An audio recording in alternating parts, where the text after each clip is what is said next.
మొత్తం 1000 ఇళ్ళు. సెలవులు ఉండవు, ఓటీలు ఉంటాయి, కాంప్లిమెంట్స్ ఉండవు. పగలు రాత్రి తేడా లేకుండా కస్టమర్స్ని సాటిస్ఫై చేస్తూనే ఉండాలి. ముఖ్యంగా లేడీస్ని. రాత్రి టైంలో కాస్త కేర్ఫుల్గా ఉండాలి. జీతం 5000కి ₹1 కూడా ఎక్స్ట్రా ఇవ్వను. 5000కి ₹1 ఎక్కువ నువ్విచ్చినా నేను తీసుకోను. ఎందుకంటే నాకు సాటిస్ఫై చేయటం ముఖ్యం. ఇంటింటికి తిరుగుతా, ప్రతి ఇంటికి కేబుల్ పెడతా. ఒక్క దొరుకుతుందో నువ్వే చూస్తావు.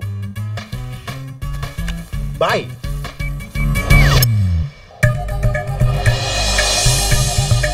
ఒక్క ఫోన్ 500, 3 ఫోన్లు ₹1000, ఒక్క సిమ్ ₹5, 20 సిమ్ములు ₹50. త్వరపడండి, కొనండి. ఆలోచించిన ఆశాభంగం.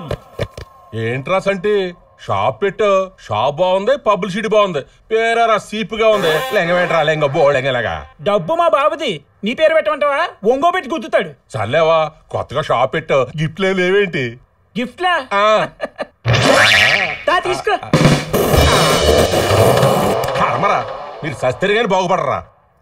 అబ్బాయి చంటి, పొయ్యి మీద బియ్యం పొంగిపోతున్నాయి. నెంబర్ చెప్పు. నా లవర్ తో మాట్లాడుతుంటే కట్ బస్సుకు టైం అవుతుంది. పండి, పొయ్యి మీద బియ్యం పొంగిపోతుంది, లవర్ తో కట్ అయిపోతుంది, బస్సుకు టైం అయిపోతుంది అంటే కుదరదు. ముందు నీ నెంబర్ చెప్పు. 7416664549.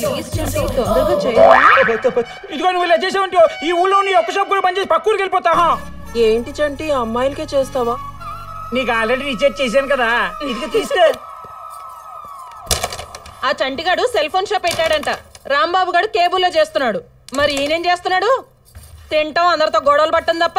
పిల్లలు ఆడుకోవడం ఎంత నేచురల్, కుర్రోలు కొట్టుకోవడం అంతే క్యాజువల్. అయినా ఇంటికి ఒక్కడుంటే చాలు సంపాదించడానికి. ప్రపంచంలో అందరూ మారుతున్నారు, మీ తమ్ముడు తప్ప.